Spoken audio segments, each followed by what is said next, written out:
just want to know why.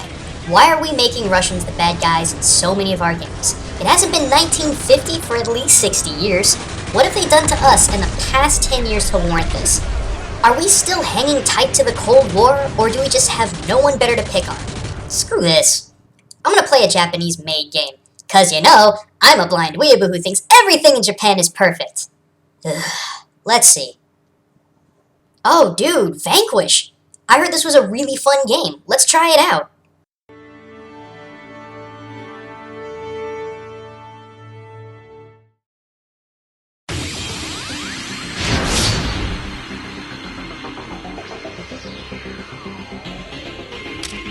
Now this is the good stuff.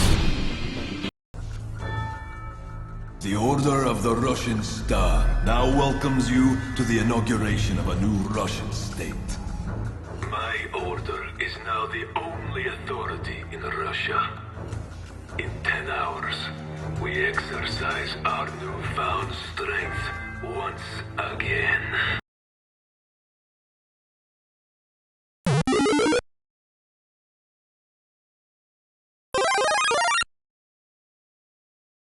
Алло? Да.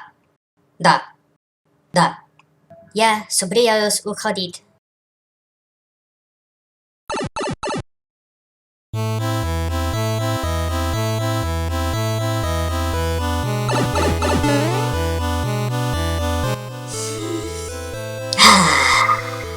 Welcome to Kraistivan Russia Игр, the Kingdom of Russian Games. Now I'm taking a break from Japanese culture and games and have a look at a country that's been hidden in the backstage from the world when it comes to gaming. Now I know some of my viewers may object to me talking about Russia due to poor current or past relations, but let me tell you something, guys. A government or military does not equal everyone in a single country. I'm here to honor the amazing advances in gaming and gaming culture that came from these humble folk. So if you plan on bringing your hate here, it'll get removed quite quickly. Okay then, let me go ahead and get this out of the way because I know everyone is thinking it. Tetris. Yes, the game came from Russia. But let me ask you this. What else do you know about it? Who made it? How did it inspire other games? Those are the questions I want to answer. Alexei Leonidovich Pajnov. This is the guy who created Tetris back in 1985 while working for Dranitsin Computing Center of the Soviet Academy of Sciences, a Soviet government R&D center. Assisted by Dmitry Pavlovsky and Vadim Gerasimov, Alexei paved the way for all puzzle games to come with this one game. But unfortunately, no royalties were given to him because of his employment with the Soviet government. After the Cold War in 1991, Alexei moved to the US and founded the Tetris Company with Hank Rogers. This company actually had a lot of involvement with a multitude of puzzle games like Yoshi's Cookie and Pandora's Box. I went looking to see what some gaming media had to say about Alexei, and honestly, I was a bit surprised. GameSpot stated, 4th most influential computer game developer of all time. IGN stated that he was, quote, the ultimate video game one-hit wonder. Are you kidding me? Let me just go down the list and mention all of the things this one-hit wonder helped create.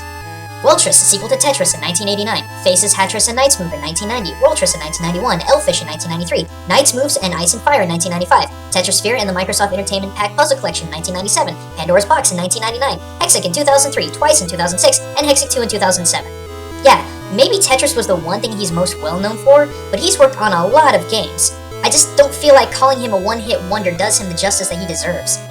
Think about it. This man paved the way for puzzle games, basically solidifying the genre for generations to come. I think it's worth a lot of praise.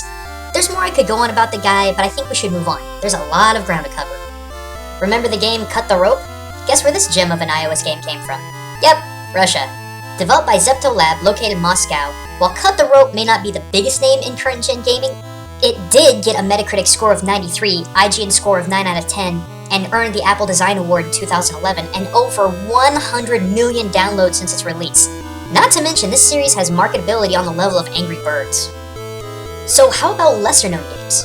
Well, safe to say, there's a lot of them, and most of them are actually pretty good.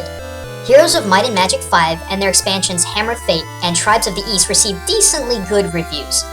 A turn-based fantasy RPG developed by Nifl Interactive under Ubisoft, the game had 6 factions to choose from, and each one of them having their own campaigns to play. There were the Dungeon, the Haven, the Inferno, the Necropolis, and the Sylvan. The only problems the game seemed to have is that they were fairly exploitable and had some bad AI. There's also IL-2 Sturmovik, developed by 1C Maddox Games and published again by Ubisoft. It's a World War II flight simulator that predominantly released on Windows, but Birds of Prey was made available on the 360, PS3, and PSP.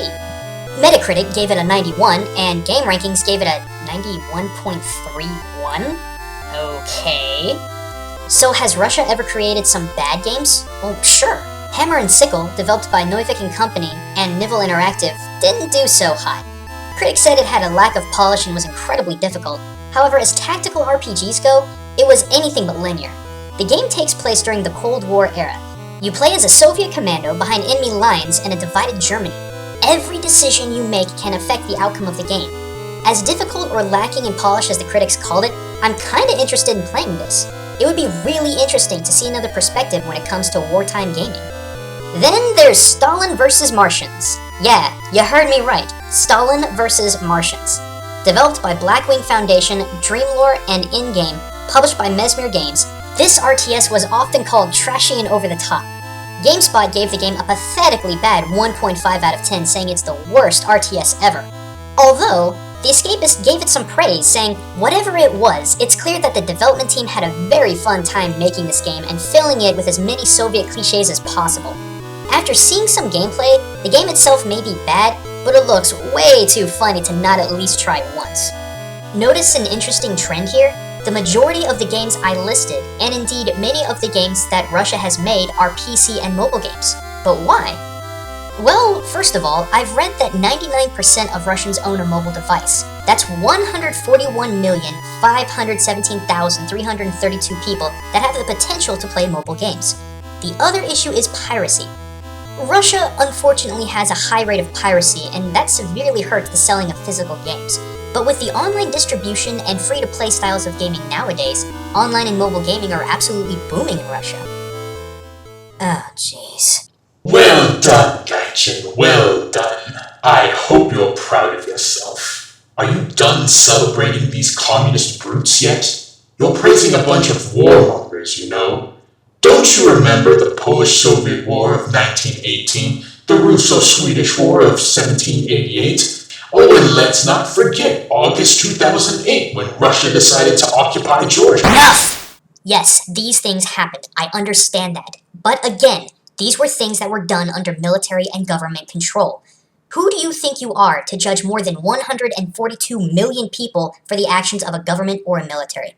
You're a US citizen? Well, that means you're directly responsible for the tens of thousands of civilian atomic bomb deaths, the genocide of an entire people, responsible for years of slavery. Oh, and let's not forget, you're responsible for invading the Middle East strictly for oil. You're English? Well, I guess you're responsible for the oppression, bloodshed, and forced colonization of multiple countries and territories. Yeah, I could do this all day with every single country, but I hope I made my point.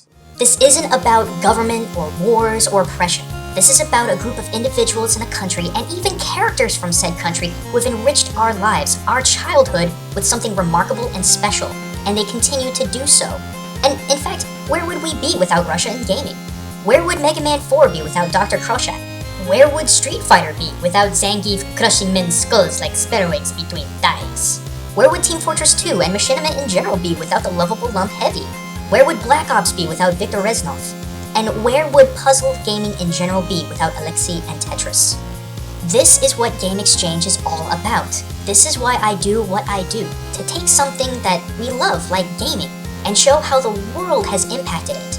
Yes, I spend most of my time on Japan and its cultural influences in gaming, but that's because it's the most easily seen and understood. But that does not mean that Japan is the only country that has made serious devotions to gaming in general. In time, I hope to cover as much of these countries as I can. But that's what it'll take. Time. Okay guys, my eyebrows are starting to freeze under my hat. I'll be back next time covering familiar culture and gaming once more. I'll catch you guys next time. This is Gaijin Goomba, signing out.